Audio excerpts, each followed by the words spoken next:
Okay. Question is, one second about the question whether I would like to go to rural India, I would say yes, because there is a quote in Hindi which I heard over there. I come from Anand, Kheda district, and वहाँ पे कहा जाता है यहाँ शहरों में लोगों की एक दूसरे को पसंद नहीं है, पर रिश्ता नाम का रिश्ता जरूर होता है वहाँ.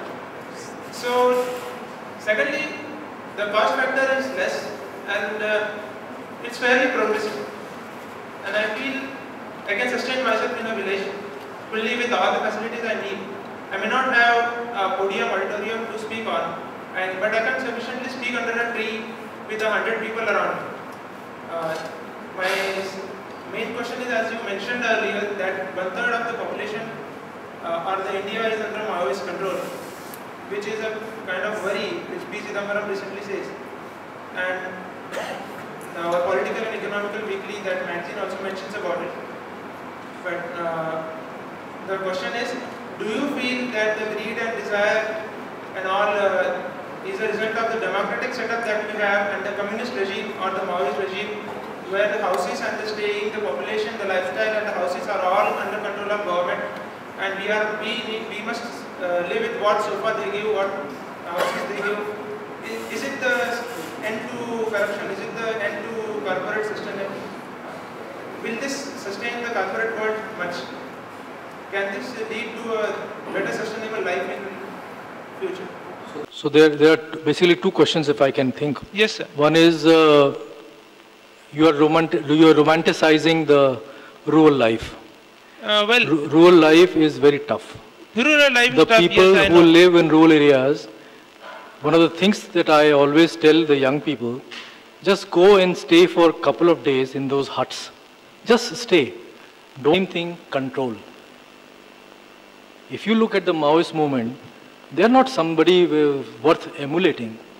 The amount of control, the amount of exploitation, just like our government does, the Maoists do, everybody is the same control, which came from the whole basis of desire, the whole basis of greed that leads to control. If you become a better human being, a lot of these things start going down. So there is no one-cut answer.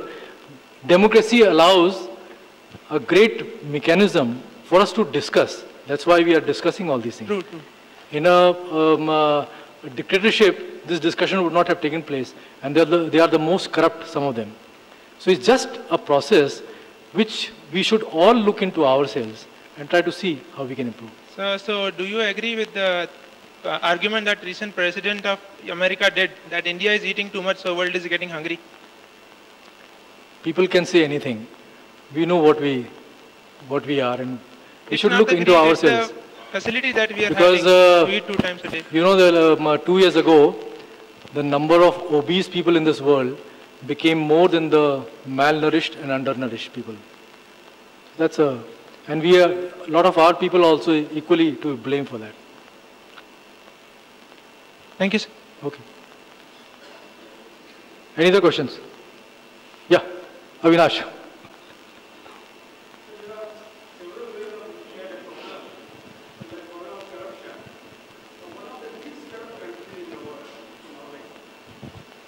And one of the consul general of Norwegian consul general was asked, why are you so uncorrupt? Is there something so special about your social structure or upbringing or something in your culture? What is it? His answer was very simple. This is openness. He says, what I earn, what did I charge to my expense account for last 10 years, it's all available. Go to website and get it. I think there are so many approaches to solve the same problem. But one example which we know is a success. We can also look at Singapore because that's more dictatorial or that's more authoritarian system. But Norway is not. So one good step which has been taken after many, many years is that right to information. But even then, it's really at the very cursory level. All the information which is used for decision making is not available. All the tenders which are floated, why somebody is accepted and why somebody is not accepted, is not known to everyone. So openness is still not there.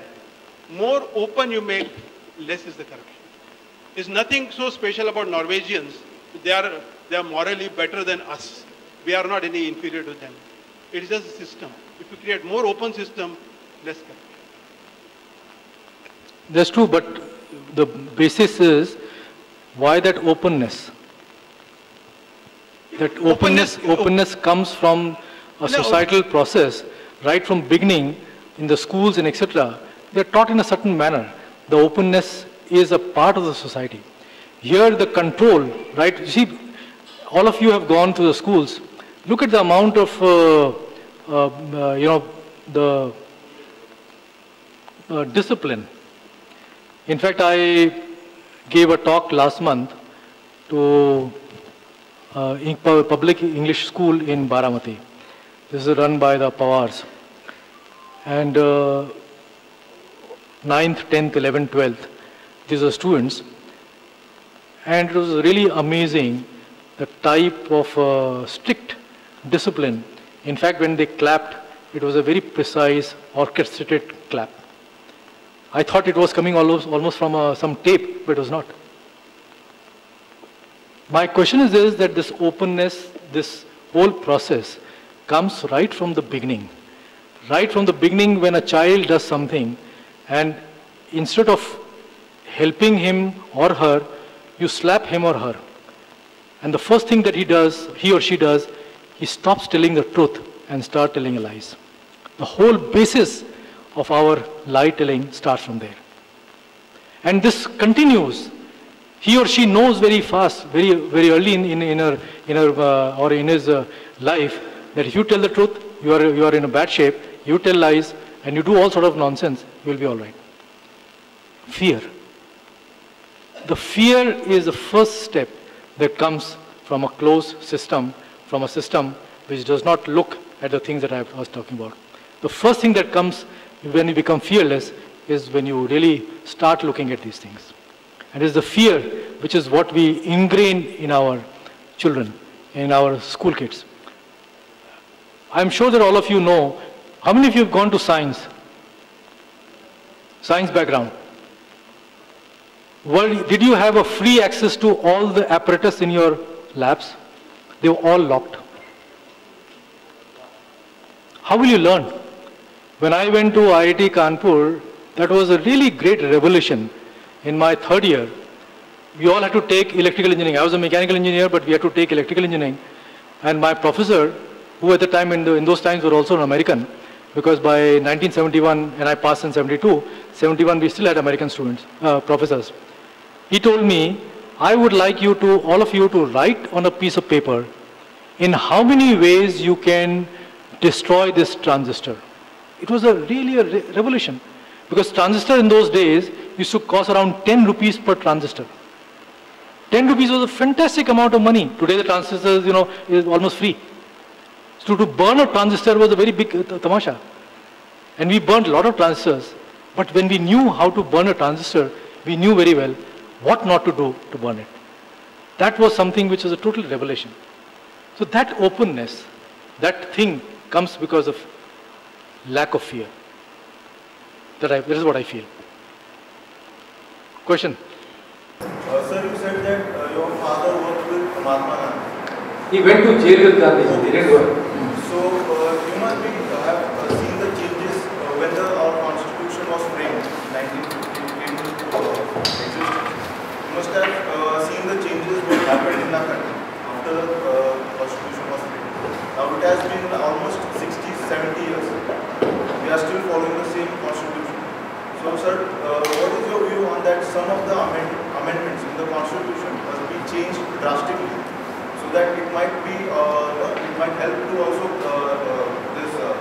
reduce corruption. Like some of the amendments, like the president is elected by the members of parliament. Instead of that, it should be elected by the people of the country. And there should be a retirement age for each and every politician, right from the president to the peon who is working in a government office. Like, because it is scientifically proved that once the age of a human being goes above 75, the mental capability to... What is the question? It is that there should be a specific retirement age to every politician, right from the president to the peon who works in in a government office, like 60, 65, should retire from active politics. There's a question. Since I am not a member of parliament or anybody, so I can't answer that question. What should be the retirement age? As far as your first part is, that constitution, see, constitution was made by very educated, very well-meaning people, and I think that constitution has stood the test of time. What has been bad is that the whole polity, the whole process has become so corrupt. And as we discussed before, and I keep on saying again and again, that all the laws and all the constitution and everything is very good. If you look at the laws themselves, they are very good. It is, we have to implement them properly. There is nothing wrong with the laws. Laws by their very nature are always good everywhere in the world. It is the implementation which is the biggest problem. And that is where the problem lies. In fact, law becomes operational when you complain about it. Law does not become, law will remain as it is. You two neighbors may do all sorts of things which are against law.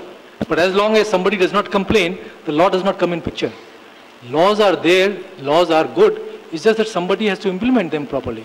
And when the corrupt people are there, how can you implement the law properly?